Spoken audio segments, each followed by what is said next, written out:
Hello and welcome. I'm Tyler Werbin, and I'll be going over recommended problem 142 from chapter 4 in the Hibbeler textbook. So here's the original problem. We're asked to replace the distributed load with a resultant force and then specify where that resultant force is. So I went ahead and modified it. And here's the specifics. So I've changed the force on the left to 90 pounds per foot. On the right, I've changed it to 150 pounds per foot. And then I've changed the lengths. So they were both 3 meters, and now I've made them 12 and 18 feet.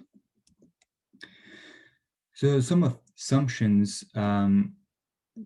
Finding the distributed load is like finding the area underneath the total area. And we can usually use integration to find that from point A to B.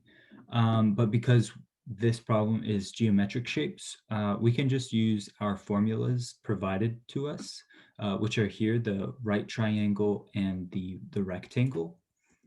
And specifically, we want to find the area in both of these, and then find the x bar, which is the distance from point A. So what we were given, and I've transformed it into a free body diagram, we were given the forces and the length, total length from A to B is 30 feet. So how do we solve this? There are two ways. This way, what I'm going to show you is breaking it up into a rectangle and then a triangle. Alternatively, you can also break it up into a rectangle and a trapezoid, and those are both be equal. I find this way a little bit easier. I'm more familiar with the rectangle and triangle formulas. So we break it up into two sections. We solve for the force, and simultaneously we can also find the distance where the force acts. And then once we find both of the forces, F1 and F2, we can find the resultant force and the resultant distance. So we'll start with the green. And then we have our provided formulas for area and x bar. And then we're going to name this resultant force F1 and x bar x1. So now you can clearly see it's 30 feet long with a 90 pounds per foot height. And then we just plug that into our equation, base times height, and we get the 2,700 pounds here because the feet cancel, which is very nice. So our force, and this is the magnitude of our force, so it's not going to be negative. And then our x bar, so our distance from A in this case, this is point A here. And our distance from that, where the force will act, is at the end, which is in the middle of 15 feet. And that makes sense to us logically. A rectangle, it's equal, so you would expect it to be in the middle. So I've redrawn it, and now you can see the force F1 with 2,700 pounds acting 15 feet away from point A. Now we'll do the blue triangle, and it's the exact same steps. We're going to call this force, or F2, and then we're going to find x bar 2. And then I want to point out in this diagram here, we notice that x bar is coming off the y-axis here. And on our graph, this isn't the y-axis for us, but we need to know that we're coming off this, this distance here. So this is going to be our x bar 2. So we have our formulas and we have our knowns, so we just solve for our unknowns. The height of the triangle is 60 pounds per foot with a length of 18. And then we have it for the triangle formula. And then our x bar is 1/3 our total distance, acting from the highest point of the triangle. So that direction and this direction here.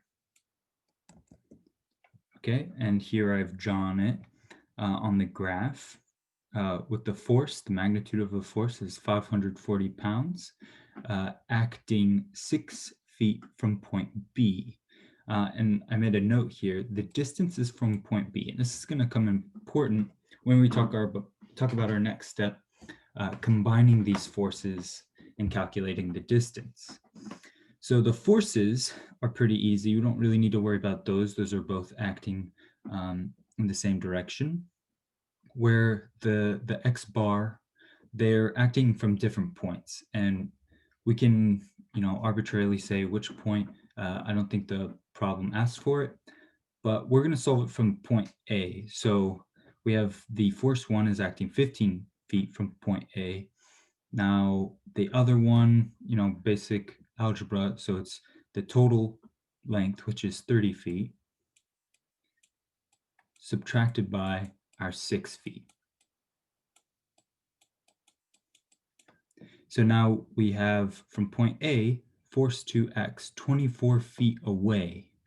And this is important because when we're trying to solve for the moment, they need to be equivalent.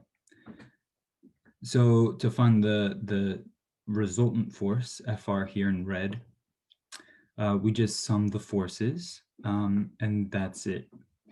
And that's the magnitude, so it's not going to have positive or negative. We have the X bar resultant, and this is our moment. So it's the perpendicular distance away from the point, and we're doing it from point A. So it would be the resultant X bar times the resultant force creates a moment. And that needs to be equal to the X bar 1 times F1 plus X bar 2 times F2.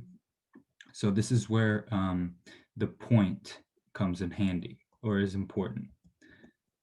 So we have our equations here at the top, and I put negative signs here. I'm trying to find my mouse, sorry.